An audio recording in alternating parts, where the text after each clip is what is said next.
bonsoir à tous, bienvenue à tous. Donc, je vous remercie à tous de votre présence, les participants ainsi que les médecins, les membres de la commission, bien sûr. Donc, ce soir, nous nous retrouvons pour un webinaire de la commission femmes qui est consacré aux femmes seniors et maladies hémorragiques. Donc voilà, au programme de ce soir. Donc, il faut rappeler les règles de fonctionnement. Excuse-moi. Donc les règles de fonctionnement. Mélanie, diapo précédente, s'il te plaît. Voilà. Vous l'avez là ou pas? Oui. Oui, parfait. Donc les informations pratiques. Donc, des représentants de l'industrie pharmaceutique sont présents durant cette session. Nous vous rappelons que la loi interdit le contact direct entre industriels et patients. Restez anonyme, point d'interrogation. La session est enregistrée. Si vous ne souhaitez pas apparaître sur les vidéos, vous pouvez couper votre caméra. Vous pouvez changer de votre prénom si vous souhaitez rester anonyme. Pour toute question pendant l'atelier, vous pouvez utiliser le chat. Pour un bon déroulement des sessions, nos téléphones sont en mode avion. Nos micros sont en veille quand nous ne prenons pas la parole. Nous respectons le temps imparti afin de ne pas bousculer toute l'organisation. Nous sommes là pour parler ensemble. Nous ne sommes pas là pour juger les autres. Chacun a le droit de s'exprimer. Je ne monopolise pas la parole. Nous nous écoutons. Nous ne donnons pas de conseils qui ne sont pas de notre ressort pour toute question médicale qui relève d'un cas individuel. Nous orientons vers les centres de suivi. Les webinaires ne sont pas des consultations privées. Nous ne sommes pas là pour promouvoir un traitement ou une personne. Voilà pour les règles de fonctionnement. Donc maintenant, nous passons au programme. Donc, nous allons d'abord faire un retour d'expérience de patiente qui sera animé par Dominique Lamarche, qui est un membre de la commission femmes. Donc, nous avons Catherine Leblanc, c'est une personne vivant avec la maladie de Willebrand type 2A. Marie-Josée Bachoc, vivant avec une thrombopénie et une thrombopathie. Et Estelle Levatan, porteuse de l'hémophilie asymptomatique. À 18h40, nous aurons des présentations médicales par le docteur Fabienne Jean-Volo, qui est hématologue, coordonnateur du CRC-MHC de Dijon-Bourgogne, qui va nous parler du traitement et de la prise en charge des symptômes de la ménopause et de la préménopause. Et ensuite, le docteur Valérie Gay, hématologue, responsable du CRC-MHC de Chambéry, qui nous parlera du traitement et de la prise en charge des pathologies liées au vieillissement et des comorbidités et de l'activité physique adaptée. Ensuite, nous laissons un temps de questions-réponses qui sera animé par Coralie Duprat, membre de la commission femmes. Et ensuite, nous ferons la conclusion de ce webinaire.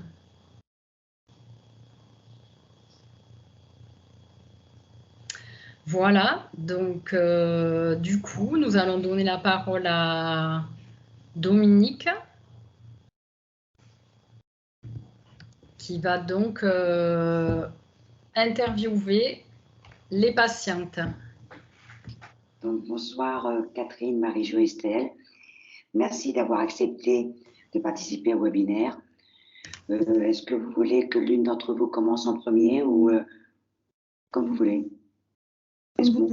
Moi, je vais bien commencer si vous voulez.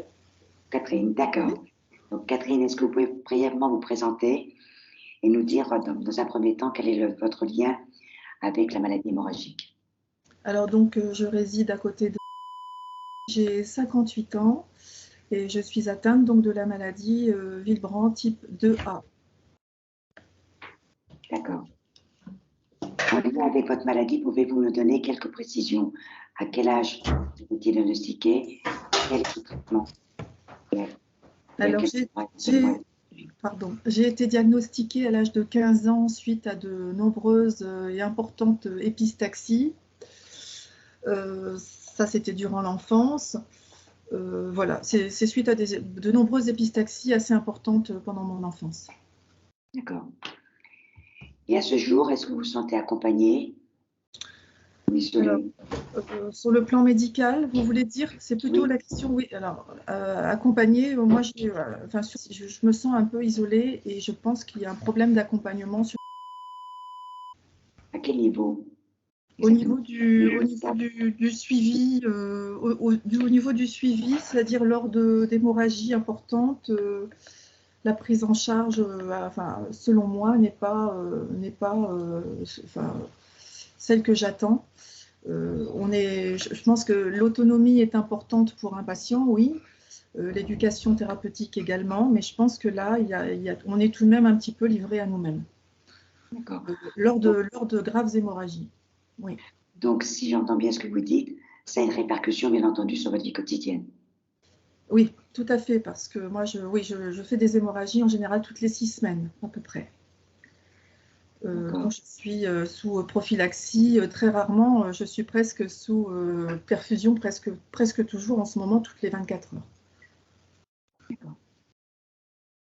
Et par rapport à la ménopause et l'après-ménopause, comment ça s'est passé?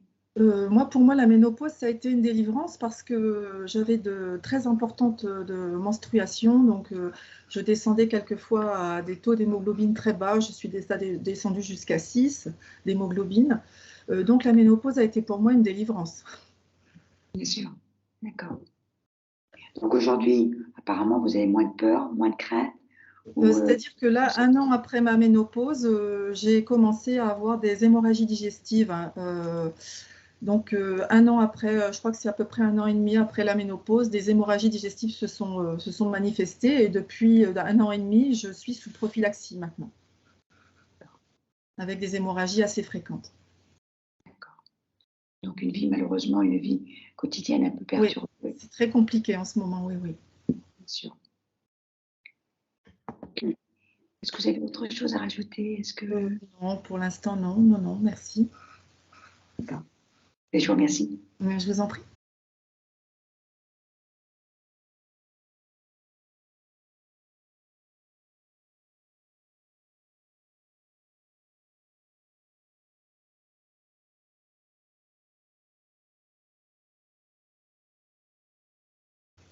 Je passe la parole à Marie-Jo. Je ne vois pas Marie-Jo. Est-ce que quelqu'un la voit pour moi?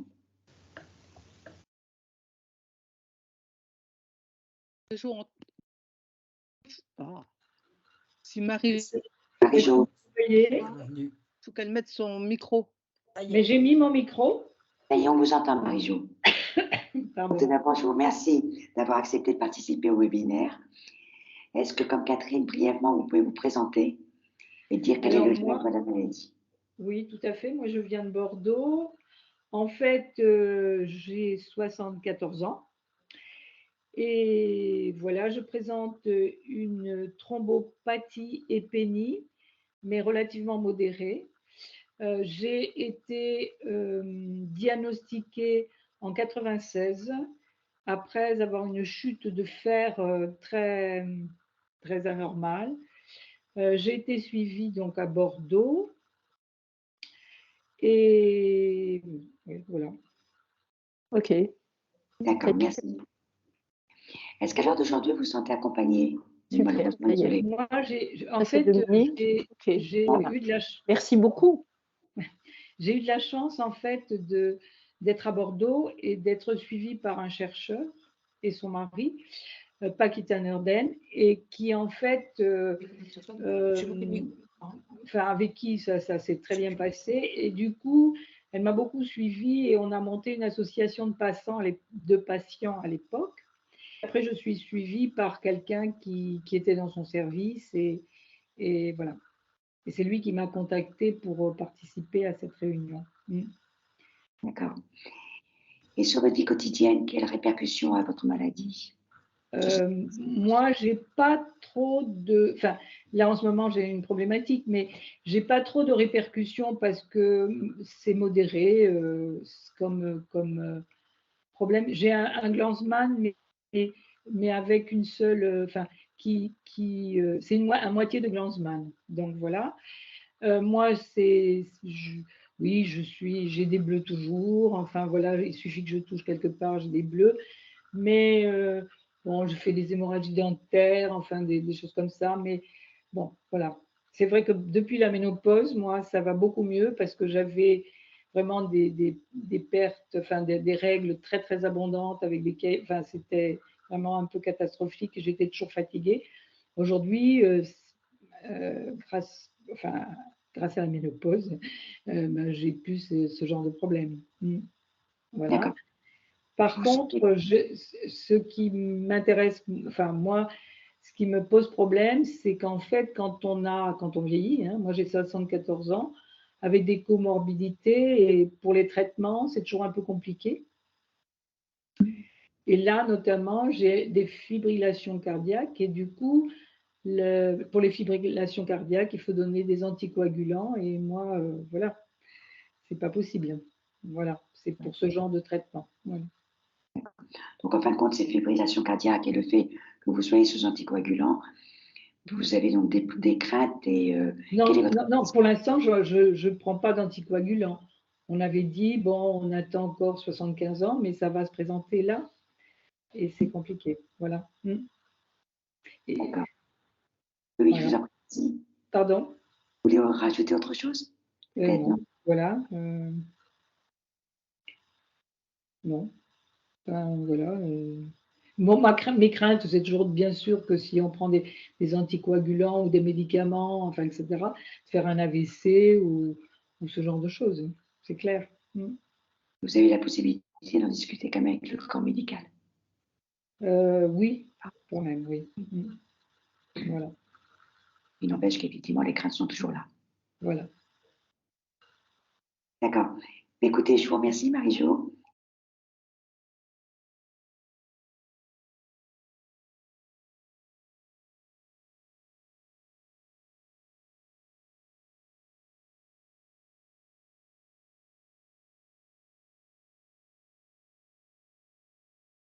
Et puis, je vais passer la parole à Estelle.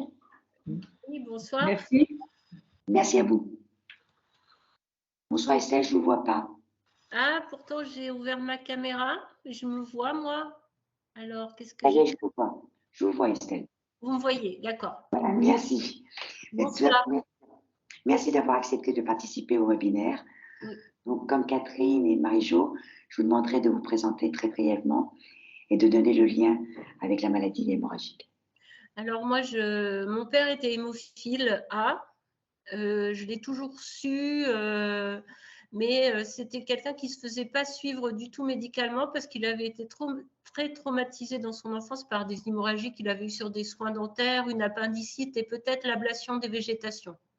Et c'est à cette occasion-là qu'on avait découvert son hémophilie parce qu'il saignait énormément de la gorge et les médecins n'arrivaient pas à enrayer le saignement. Il devait être jeune adolescent à l'époque. Ma mère, elle avait choisi de nous faire tester, ma sœur et moi, quand on avait 11 ou 13 ans. Donc, je savais que j'étais porteuse de la maladie, mais à l'époque, on me disait, faites des filles, vous n'aurez pas de problème. Par contre, n'ayez pas de garçons. Donc, j'ai grandi avec ça. Et puis, j'ai eu un accident de voiture à l'âge de 17 ans avec une fracture totale de l'humérus. Et en me réveillant de l'opération, on m'a posé une plaque. J'étais paralysée de la main droite. Cette paralysie a duré environ 2 mois. Elle était probablement due à un hématome qui comprimait le nerf radial. Mais à l'époque, je n'avais pas forcément fait le lien avec un hématome dû à l'hémophilie. Ensuite, j'ai eu ma première fille dans les années 2000. Et c'était un accouchement déclenché. Alors, je m'étais fait suivre avec un protocole au mini-rein qui ne m'a pas été administré lors de l'accouchement. J'ai fait une grave hémorragie parce que je me suis retrouvée avec 5 grammes d'hémoglobine. Et je n'ai pas été transfusée non plus. C'est un souvenir très douloureux où j'ai eu des cicatrices qui se sont réouvertes pendant que j'allaitais. J'avais des hémorragies, des saignements importants. J'ai eu une hémorragie après la naissance de ma fille. Je me suis sentie partir. Et pendant longtemps, j'ai été soignée pendant 4 mois avec 4 anesthésies générales. J'ai mis beaucoup de temps à me remettre. Et après, mes 2 autres enfants sont nés par césarienne. Après les césariennes, j'avais des anticoagulants pour prévenir la phlébite. Alors, c'est vrai que c'était des moments où je saignais beaucoup aussi, c'était embêtant. Après la naissance de ma première fille, j'ai commencé à avoir des règles hémorragiques qui se sont accentuées. Alors, surtout l'été avec les variations de température, mais l'hiver aussi quand je fournissais des efforts. Et ça s'est encore accentué après la naissance de mon troisième enfant. Et ça pouvait m'empêcher d'aller travailler pendant 2 ou 3 jours parce que c'était des moments où dès que je bougeais trop, en me levant, malgré les protections, je faisais une flaque de sang par terre avec des cailloux. Et c'était très gênant, ça m'empêchait d'aller travailler. Donc, c'est une époque où j'ai eu un stérilet qui m'a été proposé, mais ce stérilet ne me convenait pas parce qu'il me provoquait des migraines et puis des baisses de morale importantes. Et aujourd'hui, j'ai 48 ans. Alors, j'ai toujours mes règles, mais j'ai plus phénomène de règles hémorragiques. Je pense que je suis peut-être en préménopause, donc c'est un vrai soulagement pour moi. Par ailleurs, je n'ai pas de traitement. Voilà. Et alors, ce qui m'a vraiment déçue dans la prise en charge, c'est que j'ai eu 2 filles et mon troisième enfant était un garçon. Donc, dès sa naissance, ils l'ont testé, ils sont venus m'annoncer qu'il était hémophile. Parce que c'est une hémophilie modérée chez mon père et chez lui aussi. Donc, le médecin obstétricien m'a dit que ça ne relevait pas d'un comité d'éthique, de savoir si j'allais poursuivre la grossesse ou pas quand ils ont su que c'était un garçon. Et quand il est né, donc il a fallu déjà réceptionner la nouvelle. Et j'ai insisté après pour que mes filles soient testées. Et c'est là que j'ai découvert qu'une de mes filles avait un facteur 8 à 30%. L'autre, elle est plus dans ma tranche à moi à 60%. Et j'ai eu l'impression d'avoir été flouée parce qu'on m'a toujours dit, faites des filles, vous n'aurez pas de problème. Et c'est pas faute d'avoir demandé à ce qu'elles soient testées, mais pendant longtemps, on m'a dit, non, c'est des filles, il n'y aura pas de problème. Et en fait, mes 3 enfants, quelque part, sont impactés. Et j'ai trouvé ça injuste de ne pas pouvoir l'anticiper et le réaliser avant la naissance d'un bébé hémophile, quoi. Voilà. Donc, à vous entendre, effectivement, vous avez eu des difficultés, des souffrances. Oui. Est-ce que vous vous sentez à l'heure actuelle accompagné? Est-ce que vous avez la possibilité d'échanger, soit avec une association, soit avec le corps médical? Alors, quand j'ai c'est entendu par mon généraliste. Après, au centre de traitement de l'hémophilie où je suis suivie, j'ai trouvé que je n'étais pas très bien accompagnée sur ce qui est de la pathologie des filles.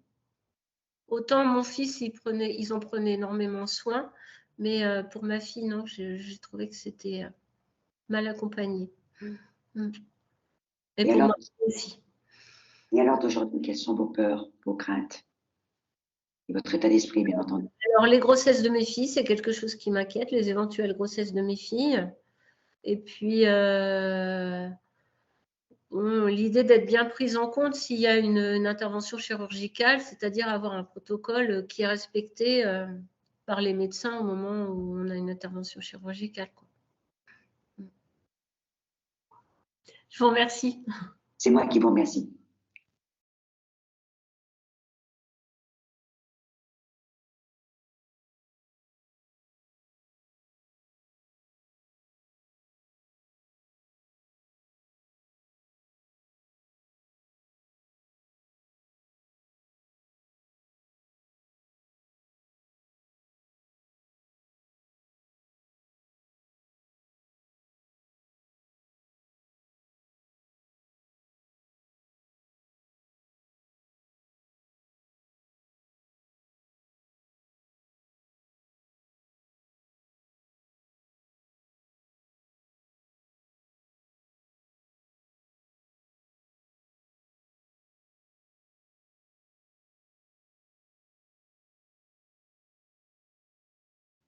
Je vous repasse la parole. Donc, écoutez, on est dans le timing. S'il n'y a pas d'autres S'il n'y a pas d'autre chose à dire, et bien donc du coup, on va donner la parole au médecin maintenant. Donc, on va donner la parole au docteur Volo, qui va nous faire sa présentation. Merci au témoignage.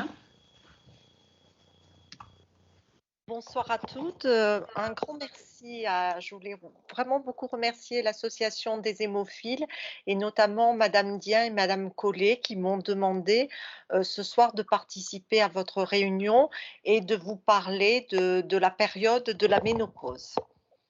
Diapositive suivante, s'il vous plaît. C'est Madame Bab. Oui, est-ce que vous l'avez avec la définition de la ménopause? Là, On pour l'a l'instant, mis, on n'a pas encore, on n'a pas de diaporama.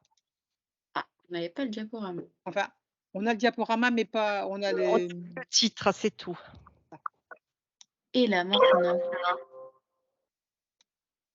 Vous l'avez? Là, on a le titre. Il faut que tu mettes le, tu sais, le petit truc en dessous là. Ouais, il est en grand. On l'a pas en grand. Nous.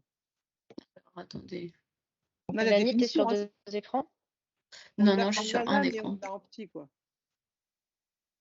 Toujours Je pense pas? que en fait, tu partages pas le bon écran. À mon avis, tu partages le PowerPoint, mais il faut partager le grand écran et pas le PowerPoint. Je sais pas si tu vois ce que D'accord, je veux dire. c'était de la même. Ok, bon, je vais tout vous partager. Est-ce que c'est mieux maintenant? Oui. Voilà, c'est parfait. Merci beaucoup. Super. Alors, si on prend la définition de la ménopause, c'est, comme vous le savez bien toutes, c'est un arrêt des règles.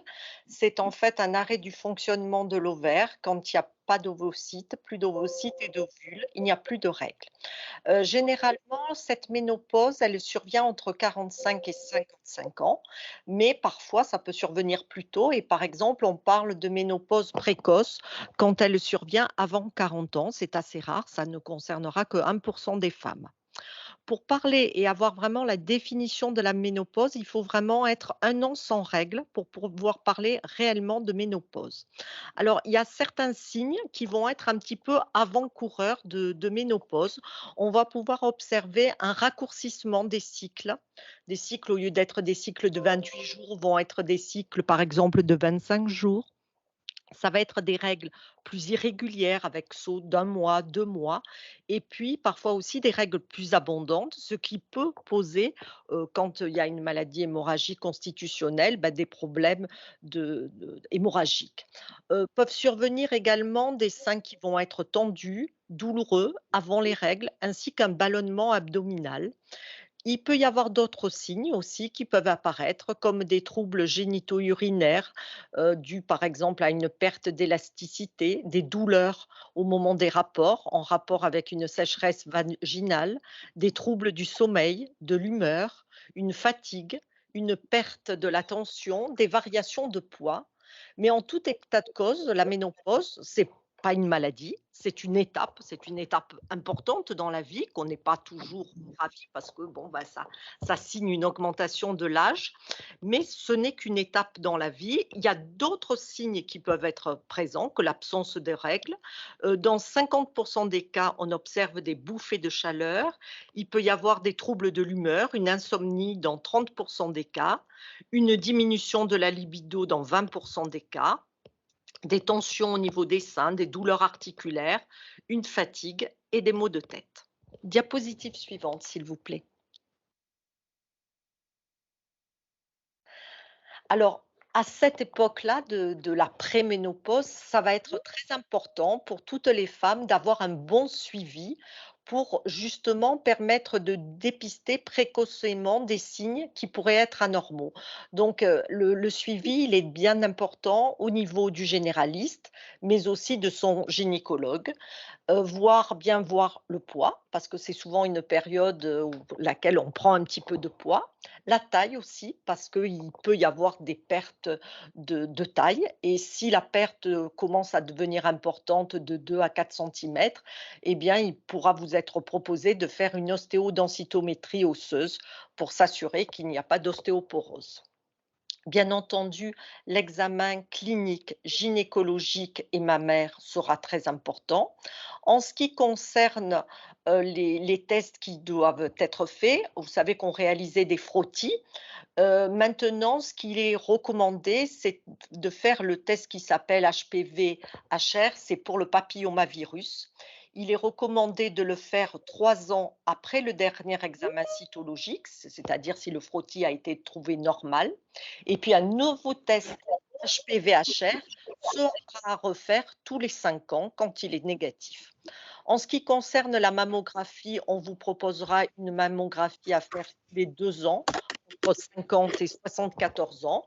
Et puis, votre médecin généraliste vous proposera des bilans biologiques, dépister un diabète, une hyperlipidémie tous les 3 ans.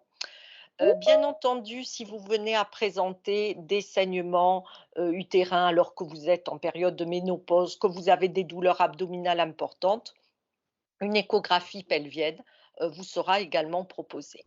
Diapositive suivante. Merci. Alors, lors de cette étape dans la vie des femmes, ce qui est important, c'est de bien respecter, alors c'est important à tous les âges, hein, mais particulièrement à cet âge-là, de bien respecter les règles hygiéno-diététiques, d'avoir une activité physique régulière. Il est vraiment recommandé d'essayer de marcher au moins 45 minutes par jour. D'arrêter le tabac si on était fumeuse, d'arrêter au maximum l'alcool, d'avoir une bonne hygiène alimentaire avec un régime équilibré, bien sûr riche en fruits, en légumes, pauvre en graisse. Et il est important justement pour tout ce qui peut être lié à l'ostéoporose d'avoir une prise de 3 produits laitiers par jour. Important aussi de limiter la consommation de café ou de sucre et puis d'avoir un apport suffisant en calcium et en vitamine D. Alors souvent pour le calcium, il n'y a pas de souci avec notre alimentation dans nos pays. Par contre, vitamine D, on peut parfois avoir des carences en vitamine D. Diapositive suivante, s'il vous plaît.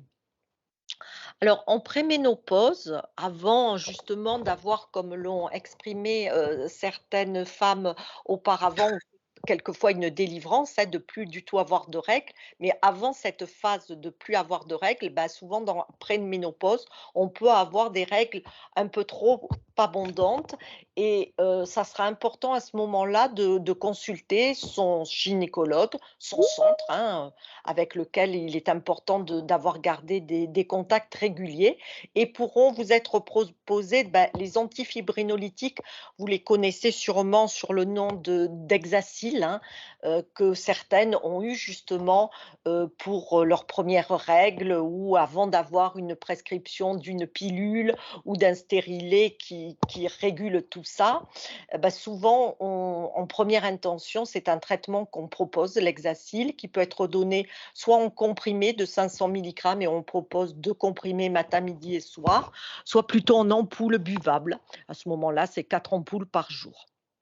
Alors, d'autre part, en deuxième intention, si l'Hexacil venait à être insuffisant, pour certaines patientes, par exemple une conductrice d'hémophilie, une patiente avec une maladie de Willebrand pourrait bénéficier d'un apport de mini-rein si la patiente est bonne répondeuse à ce médicament et si bien sûr elle n'a pas de contre-indication. Alors peut-être certaines d'entre vous connaissez le mini-rein en spray, l'Optim Spray. Malheureusement, on n'en l'a plus en France, là depuis je crois plus d'1 an, 1 an et demi à 2 ans et je pense qu'on ne l'aura pas à nouveau et c'était quand même très pratique parce qu'une femme qui avait des règles très abondantes et les premiers jours pouvait faire son Optim en spray chez elle. Alors il y a une autre possibilité, on peut avoir recours à l'Octostim qui se fait en sous-cutané, qui est du mini-rein en sous-cutané, qui nous vient d'Allemagne. Donc nous, mon infirmière a formé certaines des patientes ou conductrices d'hémophilia ou patientes avec maladie de Willebrand à se faire une sous-cutanée éventuellement d'Octostim. Voilà, ça peut être une possibilité. Et puis, pour celles qui viendraient à avoir des règles vraiment très abondantes et qui ont les formes les plus sévères, eh bien, pourrait être discuté un apport, là, carrément du facteur manquant, donc du concentré de facteur Villebrand pour une maladie de Villebrand ou d'un concentré de facteur 8 pour une conductrice d'hémophilia à taux très abaissé ou d'un concentré de facteur 9 pour une conductrice d'hémophilie B. Attention, mais ça vous le savez toutes, quand il y a des douleurs, bien sûr, faire attention de ne pas prendre de médicaments qui pourraient rajouter au risque hémorragique. Donc faites attention, pas d'anti-inflammatoires qui pourraient rajouter au saignement. Diapositive suivante, s'il vous plaît. Alors, parmi les petits moyens qui pourraient être utilisés, en cas de symptômes de la ménopause, je dirais relativement peu gênants. Si la femme n'a qu'une sécheresse vaginale et qu'elle n'est pas très importante, elle peut se référer à son gynécologue ou à sa sage-femme qui pourra lui proposer soit un gel à appliquer localement, soit des ovules à mettre dans le vagin. On pourra aussi, pour des petits symptômes, recourir à des traitements à base d'homéopathie que pourront être conseillés par le médecin généraliste, par le pharmacien. On peut faire de l'acupuncture, de la phytothérapie, des extraits de plantes. Ça pourra être des petits traitements qui, parfois, rendent bien des services. Diapositive suivante. En préménopause, parfois, le traitement hormonal peut être à discuter avec son gynécologue s'il y a des irrégularités menstruelles, que vraiment les règles sont trop abondantes, qu'il y a des douleurs mammaires ou des douleurs abdominales et que c'est dû à une carence en progestérone. À ce moment-là, votre gynécologue pourra vous proposer un traitement hormonal à base de progestérone entre le 15e et le 25e jour après le début de vos règles. Et toujours pareil, tournez-vous vers votre centre de ressources et de compétences sur le plan hémorragique pour discuter avec lui, par exemple, de la prescription d'Hexacil ou de Minirin ou de traitements substitutifs. Diapositive suivante, s'il vous plaît. En ce qui concerne le traitement hormonal vraiment de la ménopause, la Haute Autorité de Santé nous indique des recommandations qui sont importantes. Que dit la Haute Autorité de Santé en ce qui concerne le traitement hormonal? Elle dit que c'est ce qu'on appelle un SMR, c'est-à-dire que c'est un service médical rendu qui est important des traitements hormonaux si on a des symptômes de la ménopause qui sont gênants, à type de bouffées de chaleur, de sudation nocturne, de sécheresse vaginale, de problèmes urinaires, mais s'ils sont très gênants au point d'altérer vraiment la qualité de vie. Et ce traitement doit faire l'objet vraiment d'une décision médicale partagée avec son gynécologue et vous devez bénéficier d'une information claire, adaptée avant la prescription de ce traitement hormonal, de bien être informé des bénéfices qu'il peut y avoir, mais aussi des risques, parce qu'il y a un risque de cancer du sein, et que ce surrisque, il augmente avec la durée du traitement. Il peut aussi y avoir un risque de cancer de l'endomètre dû au risque qui est lié au traitement œstrogénique, aussi un risque de cancer d'ovaire ou de risque de phlébite, d'embolie pulmonaire ou d'AVC. Diapositive suivante. Donc, comme je vous l'ai dit, une fois la ménopause confirmée, vraiment pour le traitement hormonal, c'est une décision au cas par cas où le bénéfice-risque doit bien être posé avec votre gynécologue. Ça va reposer sur la prescription d'œstrogène et de progestérone ou de ses dérivés. Ces deux hormones vont être données par voie orale ou par voie percutanée. Ça peut être un patch, par exemple, que l'on colle sur la peau, ou ça peut être donné par voie vaginale. En tout cas, vraiment les recommandations de la Haute Autorité de Santé, c'est d'utiliser les traitements les plus naturels, avec des hormones les plus naturelles possibles, donc qui ont le moins de complications. Il recommande la Haute Autorité de Santé de privilégier plutôt la voie sous-cutanée, d'utiliser les doses les plus faibles, les durées de traitement les plus courtes et ce n'est pas un traitement qu'on met en route et qu'on n'arrête pas, avec une réévaluation chaque année. Et ils disent bien que ce traitement ne doit en général pas excéder au maximum 5 ans. Diapositive suivante. Autre prévention qui est très importante à cet âge-là, c'est l'ostéoporose. L'ostéoporose, c'est une maladie du squelette avec une faible masse osseuse, une détérioration de la microarchitecture du tissu osseux qui entraîne une fragilité osseuse, souvent des fractures qui intéressent souvent le poignet, les vertèbres, la fameuse aussi fracture du col du fémur. Notre masse osseuse, elle varie en fonction de l'âge. Et bien entendu, notre pic de masse osseuse, il est à 20 ans et puis après, il se met à décliner. Il y a des facteurs de risque d'ostéoporose. Alors nous, les femmes, on est plus touchées que les hommes, il faut le savoir. L'âge fait que on est plus à risque au fur et à mesure que l'âge avance. Il y a aussi, c'est malgré tout génétique, il y a aussi des facteurs de risque génétiques. L'inactivité physique favorise aussi l'ostéoporose, la carence vitamino-calcique, le tabac, l'alcool, le faible poids et un faible indice de masse corporelle. Alors, on peut faire cette prévention médicamenteuse de l'ostéoporose en donnant un traitement œstrogénique pour limiter cette perte osseuse et compenser la carence hormonale. Et ça peut être une indication, vous voyez, en deuxième intention du traitement hormonal de la ménopause, mais ça uniquement, vous voyez, chez des femmes à risque très élevé d'ostéoporose, à risque élevé de fracture, et si ces femmes ont une intolérance ou une contre-indication au traitement de l'ostéoporose. Alors, la prévention de l'ostéoporose peut se faire par des traitements par biphosphonate, par aloxifène, qui ont une AMM dans cette indication-là. Et puis là aussi, élément très important dont je vous avais rappelé dans les règles hygiéno-diététiques, l'apport vitamino-calcique et la supplémentation en vitamine D, qui est souvent très, très utile. Diapositive suivante. Que peut-on dire en conclusion de la ménopause? C'est un cap à passer, c'est un challenge, mais en tout cas, tout peut très bien se passer. Dans 50% des cas, il y a quand même des femmes qui n'ont aucun signe autre que l'absence de règles, qui n'ont pas ces bouffées de chaleur, ces sudations, ces troubles de l'humeur.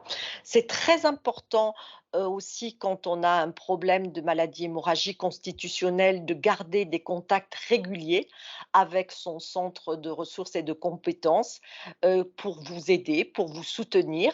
Et comme très souvent dans notre spécialité, la prise en charge multidisciplinaire, elle est fondamentale, avec bien sûr en socle le médecin traitant, mais aussi à cette époque-là, très important, le gynécologue, le rhumatologue, parce que si on voit qu'il y a des signes d'ostéoporose, il faudra bien entendu consulter.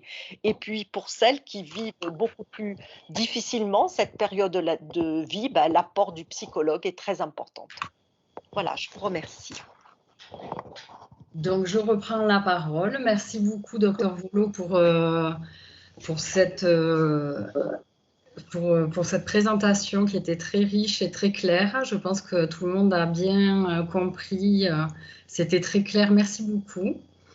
Donc, voilà. Donc, si vous avez des questions, j'ai oublié de vous dire tout à l'heure, vous avez une petite barre avec une petite bulle et vous pouvez poser vos questions pour qu'on puisse y répondre tout à l'heure. Et maintenant, je vais passer la main au docteur Gay pour sa présentation.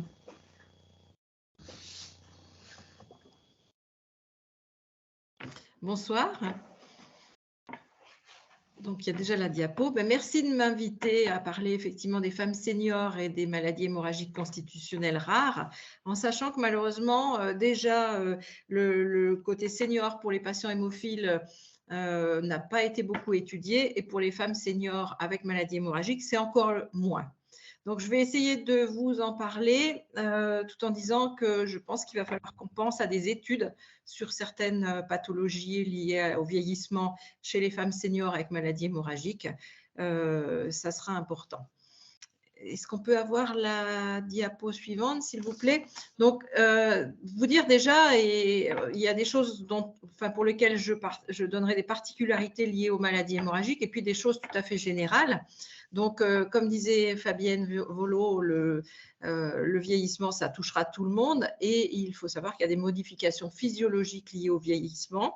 Alors, une première modification qui peut peut-être vous arranger pour une fois, c'est que pour ceux qui fabriquent un peu de facteur 8 ou de facteur Villebrand, il va augmenter avec l'âge et donc ça pourrait être protecteur de problèmes de saignement. On verra que ce n'est pas toujours aussi évident que ça, mais c'est vrai que je me souviens d'un travail qu'on faisait sur un groupe ETP avec le groupe de l'AFH où certains patients avaient découvert avec l'âge.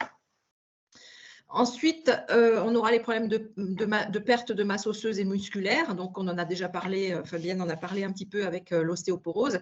Et là, le défi, ça va être de prévenir les chutes. Il en sera de même pour l'élasticité des tissus. Elle en a parlé un peu pour les problèmes vaginaux. Et puis, ça va être les problèmes aussi de dépenses énergétiques qui vont être abaissés avec les risques de diabète et de surpoids. Je vais juste enlever ma barre parce que je n'y arrive pas. Je ne vois pas le bas de l'écran. C'est pas grave. On peut passer à la diapo suivante, s'il vous plaît. Donc, l'ostéoporose, on ne va pas refaire ce que le docteur Volo a déjà dit, mais vous voyez sur le dessin, pour vous montrer un peu les choses, un os normal et un os qui est ostéoporotique. Donc, il y a une densité osseuse beaucoup moindre et on comprend que ça peut fracturer. Vous dire aussi qu'on s'est aperçu récemment que chez les hommes hémophiles sévères, il y avait plus d'ostéoporose que chez les hommes dans la population normale. Et on se pose des questions sur le rôle du mouvement dans l'enfance et sur le rôle du facteur 8. Et puis tout le reste a déjà été dit. La diapo suivante, s'il vous plaît.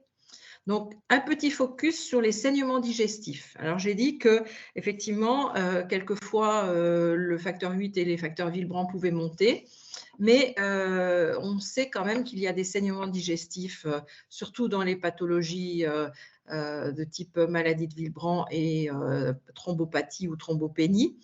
Avec effectivement des risques de saignement digestif bas ou de simple anémie. Ça fait écho à ce que disait la dame tout à l'heure sur l'importance du fer.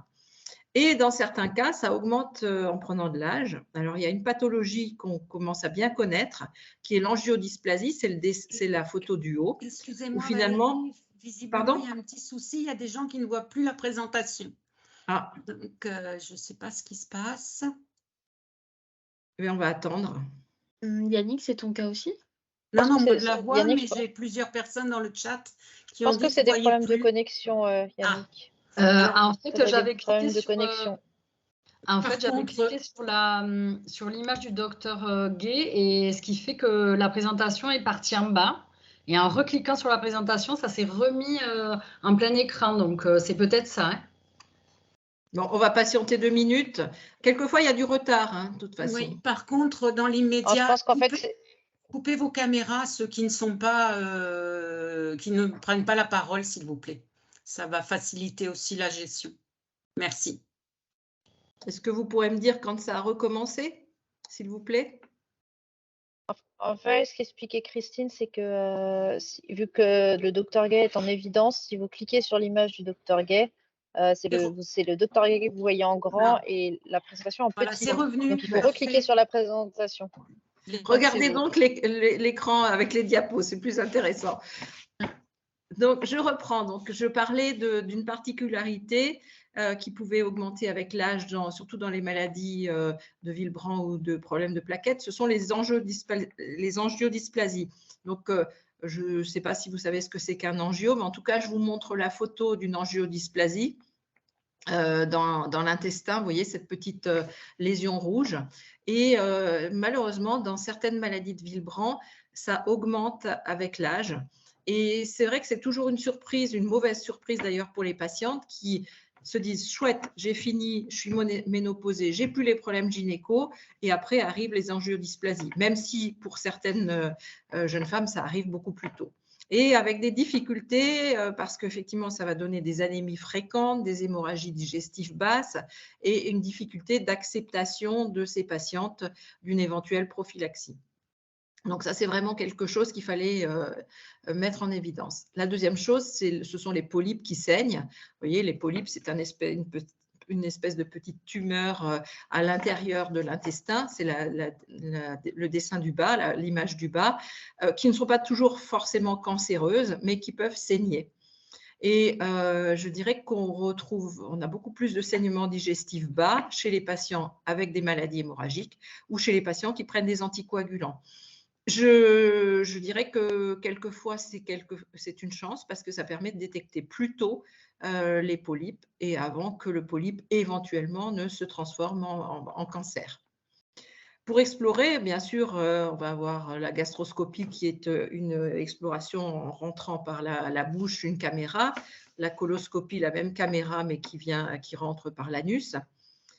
Et puis, on a toute une part du système des intestins qu'on ne peut pas explorer comme cela. Et souvent, les petites angiodysplasies vont se mettre là-dedans, dans l'intestin grêle. Et on a une autre façon d'explorer qui est la vidéocapsule. Donc, on vous fait avaler une capsule avec une petite caméra dedans. Et ensuite, le gastro-entérologue regarde tout le film jusqu'à voir s'il y a éventuellement une lésion qui saigne.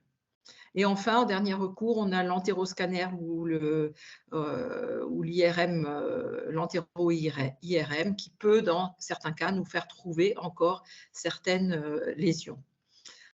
Ce qui est sûr, c'est que quand on pourra, on va faire un traitement local.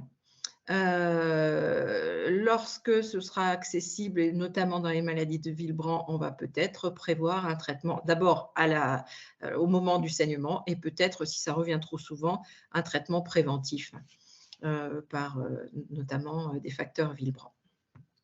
Voilà, on peut passer à la diapo suivante, s'il vous plaît. Alors, bon, je suis désolée, il y a des choses pas drôles, mais je crois qu'il vaut mieux parler de toutes ces choses-là. J'ai fait mon focus sur le cancer des femmes avec la source, c'est l'Institut national du cancer 2018. Vous voyez que les 3 cancers les plus répandus chez les femmes, ce sont bien sûr les cancers du sein, les cancers du côlon rectum qui touchent effectivement donc le système digestif et qui touchent autant les hommes que les femmes. C'est pour ça qu'on a le dépistage régulier avec, vous savez, les espèces d'hémocultes que vous recevez par la sécurité sociale ou par les instituts de prévention du cancer tous les 2-3 ans. Vous devez gratter vos selles pour aller voir s'il y a du sang. Et puis, un cancer qui est un petit peu préoccupant, c'est le cancer du poumon, qui augmente autant chez les hommes que chez les femmes. Alors, il y avait des choses qui étaient un petit peu masculines, mais comme maintenant les femmes vivent comme les hommes, avec aussi les problèmes d'addiction d'alcool et tabac, c'est probablement pour ça que cela augmente. Et puis, malheureusement, sur le cancer du poumon, il y a des choses qu'on ne comprend pas encore. Donc, tout ça pour dire que le dépistage est très important, autant du sein que du col, dont on parlait tout à l'heure, que du côlon rectum. C'est malheureusement les trois seuls cancers qui sont accessibles au dépistage. Et puis après, je dirais qu'il faut traiter selon les standards. Et ce n'est pas parce qu'on a une maladie hémorragique qu'il ne faut pas avoir les mêmes traitements que les autres. Et vient juste à ce moment-là le rôle de l'équipe pluridisciplinaire qui doit inclure le centre de ressources et compétences pour prévenir au mieux les complications et s'il y a des complications, les gérer au mieux en fonction du type de tumeur et du traitement de chimiothérapie qui va être mis en place, en sachant que vous savez que certaines chimiothérapies vont donner des anémies, vont donner des baisses de globules blancs parce que malheureusement, ça tue les mauvaises cellules, mais souvent un peu les bonnes. Et donc, on sera amené à éventuellement transfuser des globules rouges s'il en manque, et ainsi de suite. On va passer à la suivante, s'il vous plaît. Donc, on aura vu les problèmes, effectivement, de saignement digestif particulièrement liés aux maladies hémorragiques, on a vu le cancer, l'ostéoporose et on arrive maintenant aux maladies métaboliques, diabète, surpoids, obésité, qui n'ont aucune spécificité par rapport aux maladies hémorragiques et qui nécessitent, et on le sait tous, même si on ne l'applique pas toujours, une prévention par une bonne alimentation et une activité physique adaptée. Et effectivement, l'activité physique adaptée et le fait de bouger, c'est bon pour tout. C'est bon pour pour diminuer les problèmes métaboliques, c'est bon pour l'ostéoporose, c'est bon pour le moral, c'est bon pour tout. Voilà, mais après, il faut passer au cap de faire de l'activité physique. La prochaine, s'il vous plaît. Et on va arriver maintenant au problème cardiovasculaire. Alors, l'hypertension, c'est une maladie qui est rare avant 50 ou 60 ans, en dehors des problèmes effectivement de certaines familles ou des problèmes au niveau du rein, et ça va augmenter après 60 ans. Jusqu'à maintenant, enfin, c'est toujours moins fréquent chez la femme et finalement, on pense que les oestrogènes naturels nous protègent. On s'est aperçu que… pardon, non, on va revenir à la précédente, merci. On s'est aperçu quand même qu'il y avait plus d'hypertension chez les patients hommes hémophiles, alors avec des questionnements sur le rôle des médicaments antidouleurs ou anti-inflammatoires ou des saignements rénaux, mais on ne sait pas par contre du tout s'il y a la même prépondérance chez les femmes avec maladie hémorragique, et c'est pour ça que je vous disais qu'il serait intéressant. Je ne sais pas, il y a quelqu'un qui a son micro qu'il faudrait couper, s'il vous plaît. Ça serait intéressant, effectivement, de faire un jour une étude sur les femmes qui sont porteuses de maladies hémorragiques et savoir s'il y a une prévalence particulière sur l'hypertension. Donc, l'hypertension, elle était à traiter pour éviter les complications cardiovasculaires et les AVC, la cible étant inférieure à 140 mm de mercure pour la tension systolique, 90 pour la diastolique, avec la nécessité de faire plusieurs mesures, parce que moi, je sais, quand je prends la tension aux patients, très régulièrement, ils montent leur tension parce qu'il y a un effet blouse blanche. On peut passer à la suivante, s'il vous plaît.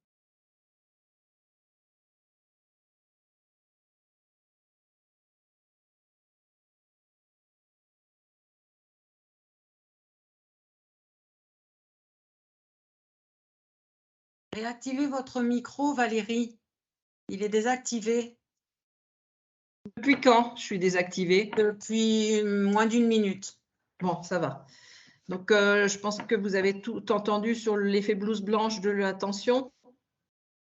Oui, c'était là. Oui, bon. oui. Okay. Ben, c'est parce que ça a mis du temps, effectivement, la diapo a mis du temps à apparaître. Donc, je disais que les problèmes cardiaques sont vraiment les préoccupations principales dans la population générale avant le cancer, puisque c'est la première cause de mortalité. Les facteurs de risque des problèmes cardiaques, on les connaît. Il y a l'âge, bien sûr. Il y a le problème de cholestérol, de diabète, de tabac. On revient toujours au même. L'hypertension et les femmes qui auraient une ménopause précoce. Pourquoi? Parce que finalement, en général, les problèmes cardiaques chez les femmes arrivent 10 ans plus tard que les hommes. Et là aussi, on a un effet protecteur des oestrogènes naturels. Alors, qu'en est-il du rôle protecteur? Je vous parlerai de l'hémophilie parce que c'est quand même la maladie sur laquelle c'est peut-être pas la plus répandue parmi les gens qui assistent au webinaire, mais c'est en tout cas la plus répandue en termes pour les études sur les problèmes cardiaques. Et on sait qu'il y a probablement un rôle protecteur du manque de facteur 8 ou de facteur 9 sur les problèmes cardiaques. Et on sait aussi que ça varie en fonction du taux de facteur 8 ou 9. Plus vous avez de facteur 8 ou de facteur 9, plus vous vous rapprochez de la population générale, et donc plus vous serez à risque de maladie cardiaque. Et puis, il y a un effet aussi, c'est-à-dire qu'on n'avait pas tellement d'infos sur les patients qui vieillissaient dans les maladies hémorragiques, notamment hémophiliques. Et là, on est à l'ère on voit maintenant de plus en plus de patients, et c'est très bien, qui vieillissent, et donc on voit apparaître d'autres pathologies. Alors, on parlera des maladies coronaires, de la fibrillation auriculaire et des artérites des membres inférieurs, très rapidement. Donc, je veux bien la diapo suivante, s'il vous plaît. Donc, la maladie des coronaires, alors qui, au premier stade que vous voyez en bas, celui du milieu, ça sera plutôt l'angine de poitrine. Vous voyez là, quand on voit l'artère en bas, vous voyez qu'elle n'est pas complètement fermée. Et puis, le stade final, malheureusement, ça sera l'infarctus du myocarde. Ça se manifeste par une douleur de la poitrine, avec une irradiation dans les bras et dans la mâchoire. Je pense que dans le grand public, on connaît maintenant ces manifestations, mais il faut quand même en reparler. Et c'est lié à une plaque d'athérome sur une artère coronaire, ou une, ou deux, ou trois. Enfin, on peut passer à la suivante, s'il vous plaît. Donc là, ce sont je suis pas mal allée sur les sites de cardio, où là, c'est le bulletin épidémiologique hebdomadaire de 2016. Les femmes au cœur du risque cardiovasculaire, vous voyez les femmes qui sont en rouge, les hommes qui sont en bleu. Donc, vous voyez qu'on est quand même, les femmes sont a priori protégées. Et par contre, on voit en pointillé rouge que les femmes les plus jeunes ont tendance à augmenter. Donc, ça revient à ce que je disais sur les facteurs de risque qui sont à peu près les mêmes actuellement chez les jeunes hommes que chez les jeunes femmes. Même si je crois qu'il y a une baisse quand même du tabac actuellement, pour diverses raisons. On peut passer à la suivante. Donc, si ça doit arriver, il faut, comme pour le cancer, il faut savoir gérer les choses. Alors, les traitements, ça va être d'abord des traitements qui vont dilater les vaisseaux. Bien sûr, il faudra corriger la tension, corriger le taux de cholestérol, ça c'est plutôt pour la prévention. Et puis, on va essayer d'éviter l'agrégation des plaquettes par soit des antiagrégants, comme un que vous connaissez très bien qui est l'aspirine, soit des anticoagulants.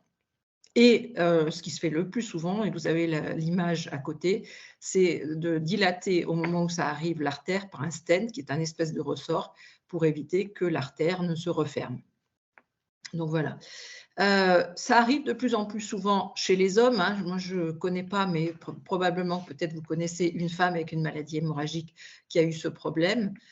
Une fois de plus, c'est gérer ça de façon pluridisciplinaire avec le cardiologue et le centre de ressources et compétences pour gérer les complications hémorragiques et les prévenir. Et donc, je vous parle des hommes, là, il arrive que pour un homme qui fait une angine de poitrine ou un infarctus, on le mette sous anticoagulant et en plus, on lui donne éventuellement une prophylaxie de facteur 8.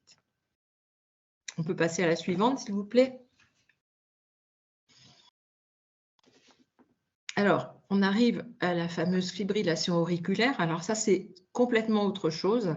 Là, c'est un trouble du rythme cardiaque qui va faire que le cœur s'accélère et qui va battre de façon irrégulière. Et en fait, c'est un phénomène électrique, probablement par vieillissement du myocarde. Ça touche 1% de la population et ça augmente en vieillissant, puisqu'on considère qu'il y a à peu près, il y en a à peu près 10% chez les plus de 80 ans. Il faut savoir que c'est associé de façon fréquente avec l'obésité, le surpoids, l'hypertension, l'alcool et le diabète. Et donc, quand vous sentez un rythme cardiaque anormal, il faut aller voir votre médecin, faire un électrocardiogramme. Et vous savez même qu'il y a quelques montres comme l'Apple Watch, sans vouloir faire de pub, qui permettent de détecter des passages en fibrillation auriculaire. Alors, on peut passer à la suivante, s'il vous plaît. Alors, pourquoi ça nous inquiète la fibrillation auriculaire, outre que ce n'est pas très agréable pour celui qui l'a, c'est que ça serait responsable de 20 à 30% des AVC. Alors, tout à l'heure, j'entendais une dame parler d'AVC qui, je crois, elle parlait plutôt d'AVC hémorragique, dans le sens où ça saignerait au niveau du cerveau. Et là, en fait, nous, ce qu'on craint dans la fibrillation auriculaire, c'est un caillot qui serait dans le cœur et qui serait envoyé dans une artère du cerveau et qui donnerait finalement une paralysie, enfin, un AVC avec éventuellement une paralysie.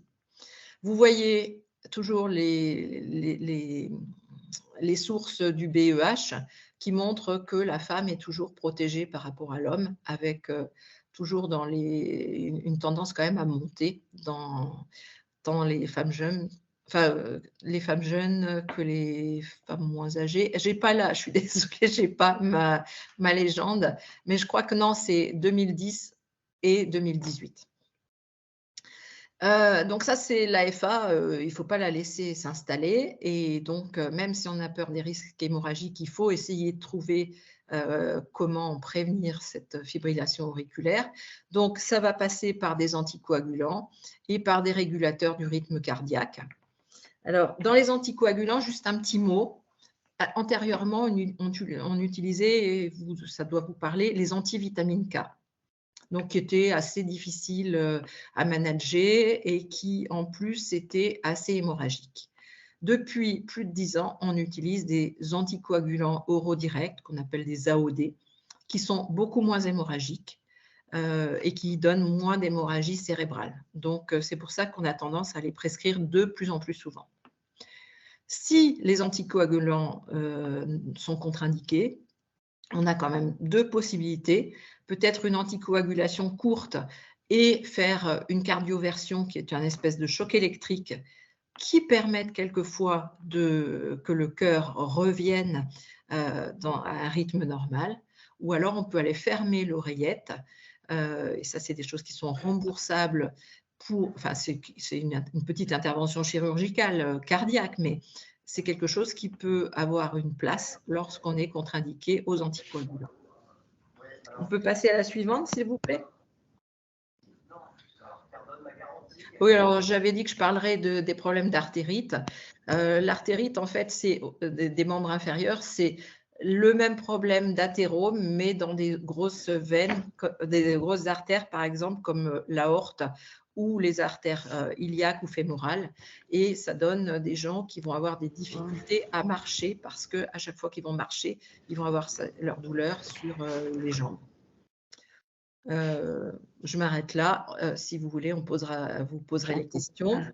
Après arrivent les problèmes de vision. Bon, ça, c'est pas spécifique. Je voulais juste vous dire un petit mot sur la cataracte. La cataracte s'opère sans problème et il n'y a pas de risque hémorragique parce qu'on passe en dehors des vaisseaux. Donc, on n'a pas de précaution particulière à prendre quand on opère un patient avec une maladie hémorragique d'une cataracte. Après, arrivent les problèmes anxio-dépressifs qui augmentent un petit peu avec l'âge, mais de l'intérêt de se faire plaisir et de trouver des moments notamment avec de l'activité physique. On va passer à la suivante, s'il vous plaît. Donc la prévention, Fabienne en a déjà parlé, c'est l'alimentation équilibrée, riche en fibres et en calcium, limiter le tabac et l'alcool, gérer son stress, se faire plaisir et faire une activité physique ou sportive adaptée. Et je vous conseille la petite brochure sur le cœur des femmes, cœur de femmes de la Fédération de cardiologie, qui est très intéressante. La diapo suivante, mais je crois que c'est la dernière. Non, oui, pour conclure. Donc, comme le docteur Volo le disait déjà, il est important d'avoir un suivi médical régulier. On connaît les problèmes que vous avez avec des médecins généralistes qui ne connaissent pas forcément les maladies hémorragiques. Moi, je suis toujours affolée d'entendre les difficultés qu'ont les femmes pour faire entendre leurs problèmes de saignement auprès d'autres médecins que les médecins des maladies hémorragiques. Donc, ça aussi, il faudra qu'on y travaille. Il faut bien sûr prévenir les facteurs de risque et collaborer en bonne intelligence entre équipes médicales en cas de survenue d'un problème médical. Et je vous remercie et je suis à votre disposition pour des questions. Donc, écoutez, merci beaucoup, Dr Gay, pour cette présentation qui a été aussi très claire. Donc, maintenant, nous allons passer aux questions-réponses et je passe la main à Coralie. Bonsoir à tous. Alors, donc, j'ai plusieurs questions. Alors, à 54 ans, je suis invalidée par de multiples lésions dégénératives du squelette, ainsi que ma sœur également atteinte par une forme mineure d'hémophilie. Y aurait-il un lien entre les deux? Madame les médecins. C'est à vous. Déjà, bonjour à toutes celles que je vois, là, que je connais maintenant. Je connais un certain nombre de gens. Je ne sais pas si, Fabienne, tu veux répondre? Comme tu veux. Vas-y, je pense que s'il s'agit d'une conductrice à taux un équivalent d'hémophilie mineure, il n'y a pas d'antécédent d'hémarthrose et pas d'arthropathie hémophilique, probablement dû à autre chose.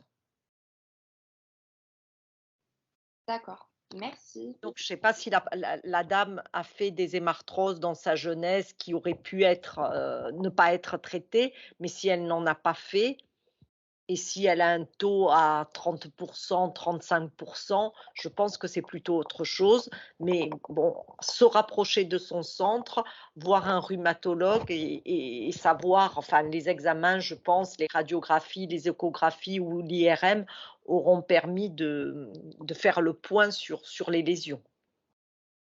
D'accord. Bon, j'espère qu'on a répondu à la question. Après, je n'en sais pas plus par rapport aux hémarthroses. La dame n'a pas mentionné cela. Le fait que la dame dise que sa sœur a la même chose, ça fait plutôt penser à des problèmes un peu héréditaires, familiaux. Si je peux me permettre, si la personne est là, elle peut mettre des précisions dans le chat. Merci. Du coup, donc on va continuer. Donc, deuxième question. Avez-vous des informations sur les effets des traitements anticancéreux, chimio, radiothérapie, hormonaux, etc., face au risque hémorragique? Ben, ça, c'est des choses qu'on vit au quotidien avec des patients qui n'ont pas de maladie hémorragique. Et on apprend à les gérer. Je ne dis pas qu'on évite tout, mais on apprend à les gérer. Alors, la chimiothérapie, souvent, fait une baisse du chiffre de plaquettes. Si cette baisse est importante, c'est vrai que ça peut, entre guillemets, rajouter au risque hémorragique. Oui, en sachant que, comme je le disais tout à l'heure, je parlais de transfusion de globules rouges, mais on peut aussi transfuser des plaquettes. Mais je vous dis, ça, c'est des choses que les équipes de cancérologie font tous les jours. De la même façon, il y a une baisse des globules blancs, mais on donne des facteurs de croissance qui permettent de remonter les globules blancs étant les protections des infections. Merci. Quelle est la prise en charge de la préménopause pour un Willebrand de type 3? Telle est la question. Alors, il faut savoir d'abord si la patiente Willebrand de type 3, est-ce qu'elle est déjà ou pas en traitement prophylactique préventif? Est-ce qu'elle a déjà ou est-ce qu'elle est uniquement en traitement à la demande? C'est pas mentionné. C'est sûr qu'un Willebrand de type 3, si en préménopause, elle présente des règles encore plus abondantes, ça peut être une indication tout à fait, si elle n'était en traitement à la demande, de passer à un traitement prophylactique. D'accord. Ou si elle était en traitement prophylactique, de l'intensifier. Mais là, sur un Willebrand type 3, c'est vraiment une très, très bonne coordination gynéco-CRC. Et en sachant que quand elle va être en ménopause, comme certaines l'ont exprimé, ça va réellement être un réel soulagement pour elle. Le fait de ne plus avoir de règles, ça va être très important. Merci. Quels impacts pour une femme d'être déficitaire en facteur 8?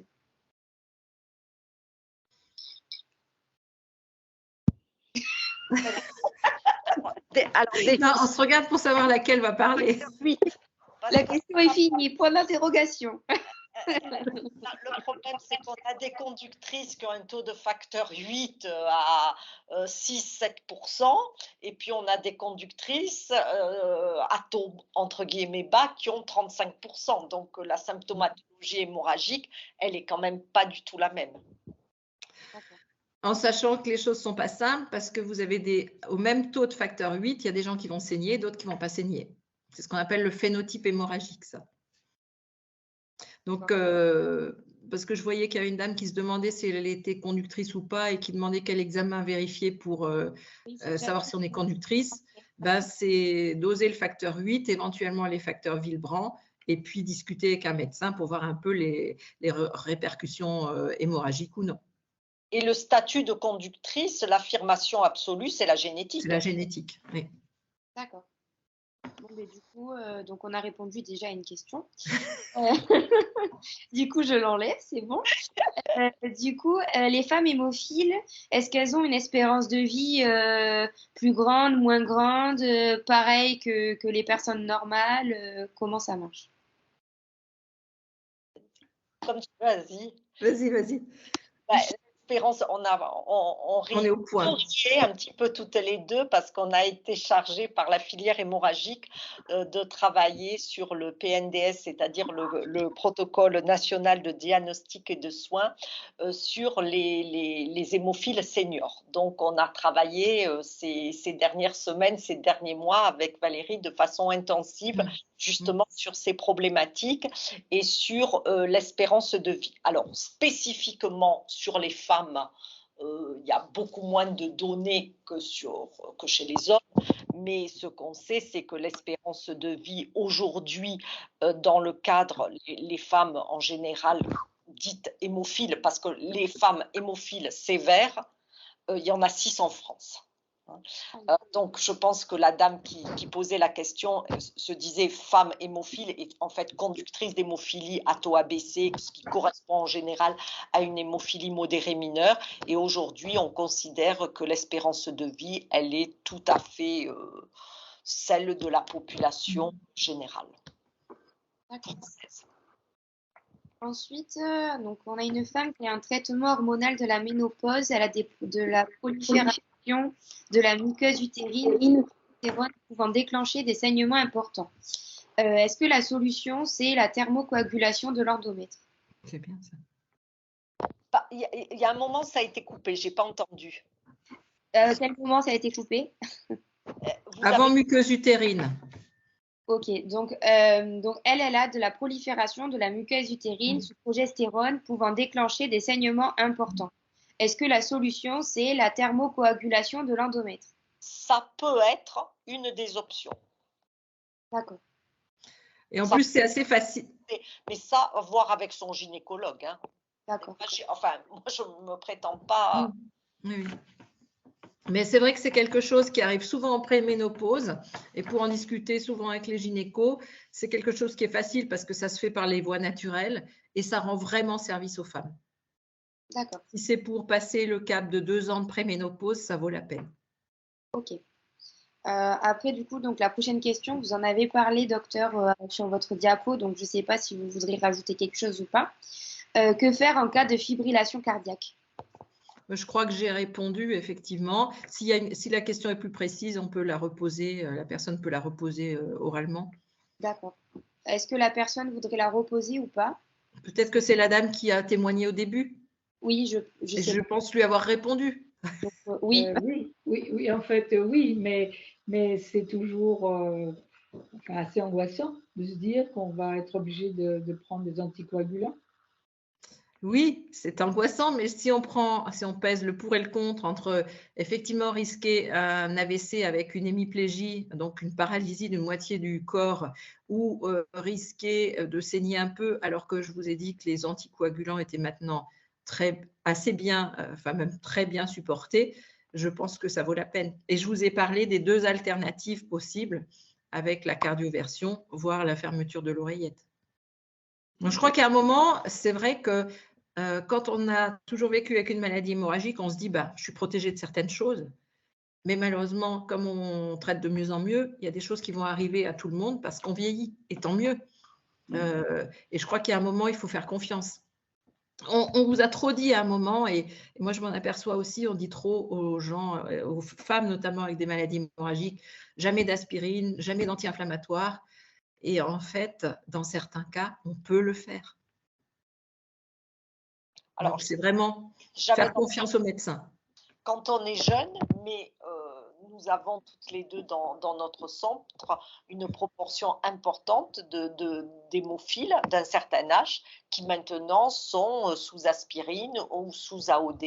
C'est vraiment un nombre de patients qui est conséquent. C'est pas 1 ou 2 patients par centre. C'est des chiffres importants.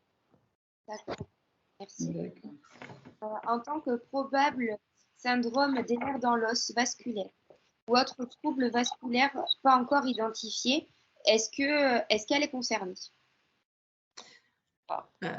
C'est très particulier. Je dirais que à partir du moment où vous fabriquez du facteur 8, eh ben, vous allez voir augmenter les taux et donc ça sera une petite protection. D'accord. Mais là, c'est très, très, très spécialisé pour répondre. Trop, pour moi en tout cas. Moi, ça ne fait pas partie de nos spécialités. Moi, je ne fais pas de ce type de consultation.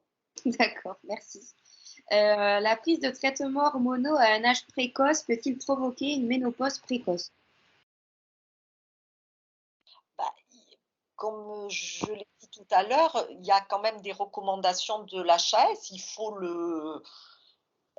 voir avec son gynécologue quand l'instituer et s'il faut l'instituer, si on a vraiment des symptômes gênants.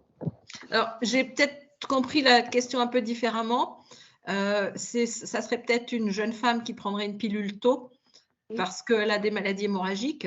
Et est-ce que le fait de prendre une pilule très tôt va donner une ménopause précoce? On n'en a aucune idée. D'accord. Ok. Est-ce que la maladie de Crohn a un lien avec des problèmes hémorragiques et une prise d'anti-inflammatoires? La maladie de Crohn, c'est aussi une maladie d'origine génétique familiale. C'est sûr que si vous avez la malchance d'avoir une maladie de Crohn et en plus avoir une maladie de Willebrand, ça va favoriser les saignements encore plus. Mais a priori, il n'y a pas de lien entre les deux. D'accord. Quelles sont les conséquences d'une ménopause quand on a un déficit granulaire?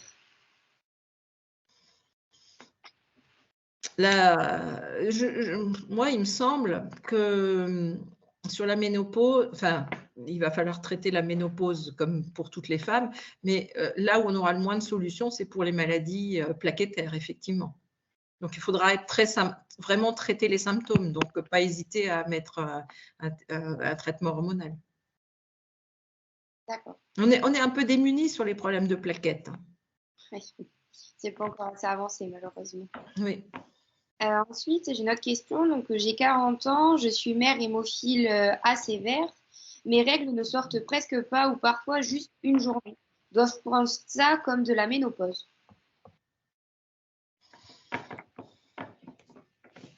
Il faut un an sans règles du tout pour parler de réelle ménopause.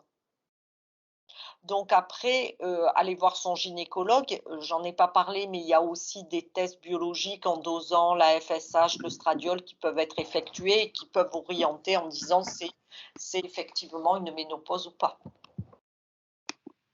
D'accord. Docteur Volo, où en est la recherche au sujet des angiodysplasies causées par le Willebrand? Car étant senior avec hémorragie fréquente, cela m'épuise et de plus en plus difficile à me remettre après chaque hémorragie. La recherche, ça fait partie, je pense que le docteur Guy sera tout à fait d'accord avec moi, ça fait partie quand on a régulièrement 3 ou 4 fois par an des rendez-vous pour des RCP, hémorragie digestive, très souvent les gros problèmes, c'est les angiodysplasies. Ça montre bien qu'aujourd'hui, ça fait partie vraiment des gros problèmes thérapeutiques qu'on peut avoir. Hein. Ces RCP, il y a le centre de référence de la maladie de Willebrand qui se connecte, des hépatogastro-entérologues. On essaie de voir les solutions, mais c'est très difficile et généralement, ce qui est proposé, c'est de mettre en route un traitement prophylactique. La thermocoagulation est un acte beau. Vous voulez… Non, je crois qu'on a répondu, il me semble. Peut-on espérer qu'avec l'évolution de la prise en charge des femmes, ce choix dit thérapeutique sera évité au maximum à l'avenir par rapport à la coagulation? D'accord. Oui, non, mais tout à fait. Moi, il m'arrive encore de faire des diagnostics de maladie de Willebrand pour des femmes qui ont eu des hystérectomies à 40 ans. C'est terrible. Effectivement, il faut vraiment travailler avec que les centres de ressources et compétences travaillent avec les gynécologues pour une meilleure connaissance et un meilleur diagnostic des femmes, quel que soit leur âge. Ça passe par, à vous entendre les unes et les autres, ça passe d'abord par les premières règles et ça va ensuite jusqu'au problème de la ménopause. Il faut des filières spéciales pour les femmes avec maladie hémorragique ou suspicion d'eux. Et donc, oui, bien sûr qu'il faut tout éviter, il faut absolument éviter l'hystérectomie. Parce qu'il faut savoir que dans le cadre de la maladie de Villebrand, on peut avoir un bilan préopératoire, un TP-TCA strictement normal, alors qu'on a une maladie de Villebrand de type 2 qualitatif et qui peut donc saigner. Donc c'est vrai qu'il faut aller, comme l'a dit le docteur Gay, dans les CRC, dans des centres spécialisés et faire vraiment le dosage du facteur 8, Villebrand antigène, Villebrand activité pour bien dépister. D'accord. Et pourquoi ne traite-t-on pas ces hémorragies? Je n'ai plus. Oui, voilà. Pourquoi ne traite-t-on pas ces hémorragies chez la femme pendant une période, par exemple avec une prophylaxie à la demande? Alors, c'est très difficile pour une femme d'accepter une prophylaxie. C'est lourd quand même. Oui. Donc, je crois que c'est personnalisé, c'est au cas par cas. D'accord. Mais pourquoi pas à des moments, hein. Il y a une dame tout à l'heure qui parlait du stérilet à la progestérone. C'est quand même aussi une sacrée avancée. Oui.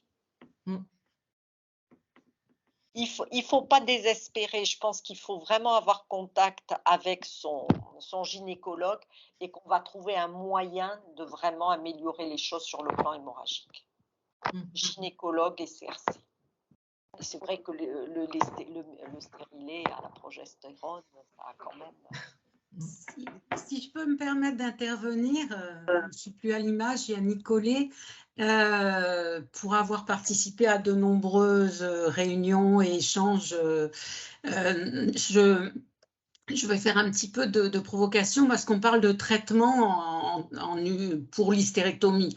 Ce n'est pas un traitement et quand on a mal à la tête, on se coupe pas la tête. Donc, c'est vrai que c'est un peu un combat parce que, ayant eu un diagnostic très tardif à 46 ans, bon, la décision a été prise au dernier moment parce qu'il n'y a pas eu le temps de se poser les questions et d'avoir vraiment une démarche parce que c'est un combat qu'on mène avec vous, professionnels de santé, et les patients de la décision partagée. Et c'est vrai qu'au moment où ce choix a été fait, je ne suis pas convaincue d'avoir eu tous les éléments et toutes les informations nécessaires à une réelle prise de décision. Donc c'est pour ça que je me suis permis de mettre ça alors parce que entre une prophylaxie qui n'est pas simple à accepter peut-être et le fait d'avoir après, suite à cette hystérectomie, des conséquences, c'est quand même un organe qu'on enlève, donc il peut y avoir des conséquences autres par la suite au niveau des autres organes.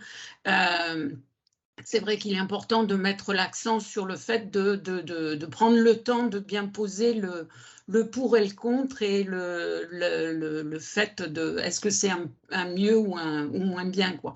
Surtout qu'il y a des traitements qui sont disponibles pour aider un peu à normaliser, surtout dans le cas d'hémophiles mineurs qui, au moment de la préménopause, ont une augmentation des règles importantes et des hémorragies qui étaient normalisées parce que pendant une période, on était sous pilule ou sous stérilet, etc. Et puis en vieillissant, comme les règles s'espacent, on a tendance à passer à autre chose, quoi. Donc, c'est vrai que cette période-là est un peu compliquée. Il est important d'accompagner les patients et, comme vous le dites, de communiquer avec les gynécologues, quoi, et de mettre le gynécologue en relation avec l'hématologue qui suit la patiente. Voilà, excusez-moi de vous avoir coupé. Non, mais vous avez tout à fait raison. Et je pense que la thermocoagulation, moi, j'ai des gynécos qui m'appellent en me demandant si je suis d'accord avant même que je le propose. Donc, je trouve que ça évolue aussi. Et après, moi, j'avais compris la prophylaxie dans la maladie de Villebrand parce que la prophylaxie dans la maladie de Villebrand est quand même beaucoup plus fréquente que la prophylaxie pour une conductrice d'hémophilie où maintenant on a des produits quand même des facteurs de coagulation qui sont valables, qui sont efficaces pendant quasiment une semaine. Donc, ça serait pas complètement fou que de proposer pour une passer une période de 1 an, de proposer une prophylaxie de facteur 8 à une femme conductrice d'hémophilie. Pour la maladie de Villebrand, ce n'est pas tout à fait pareil. Et puis, je répète que la prophylaxie n'est pas toujours facile à accepter. Tant qu'on aura des injections intraveineuses. Hein. Mais c'est sûr que l'hystérectomie reste la solution quelque part de dernier recours, quoi. Du coup, et je redonne la parole à Christine. Oui, je reprends la parole donc pour faire une petite conclusion. Donc pour dire que ce webinaire a été... Tu n'as plus de micro, Christine. Christine.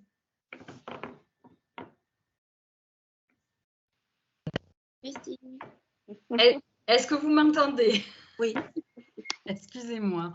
Donc, vous avez entendu quelque chose ou rien du tout? Rien. Non, rien. Non du tout.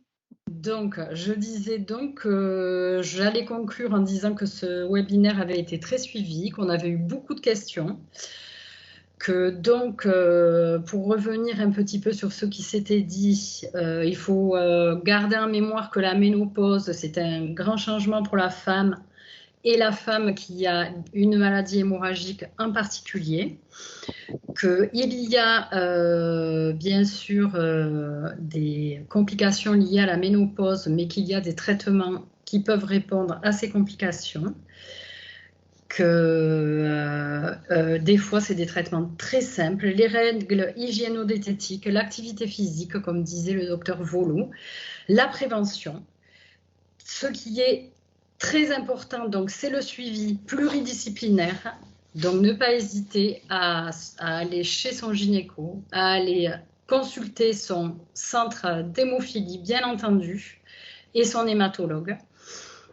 Donc, malheureusement, en ce qui concerne les femmes seniors, bon, on va dire pour les hommes seniors aussi, il y a très peu d'études, mais encore moins pour les femmes seniors. Donc, le suivi, c'est vraiment, et la prise en charge pluridisciplinaire, c'est ce qu'il y a de majeur. Moi, je pense que c'est ce qu'on peut retenir de ce webinaire.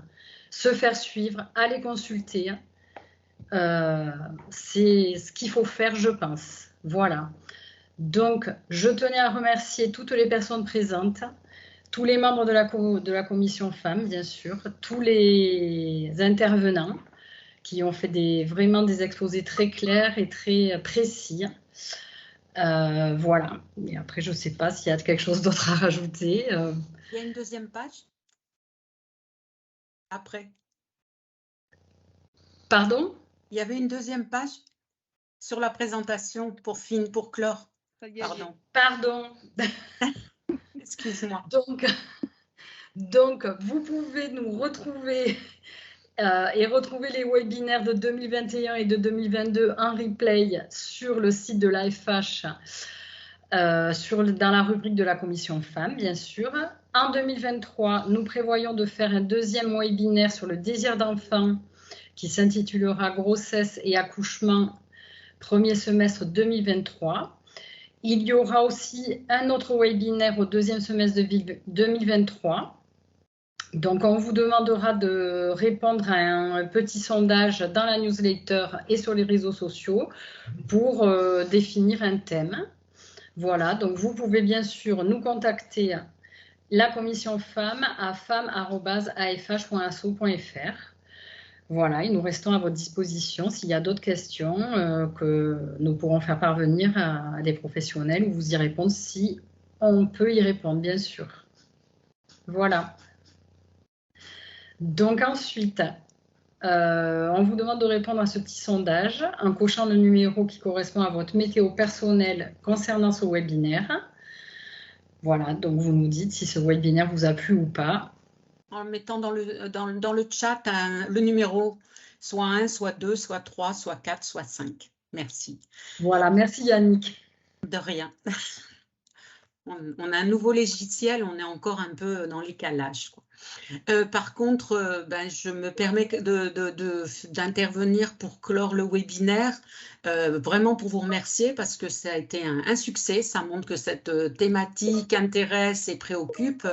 Par la suite, il va y avoir un replay.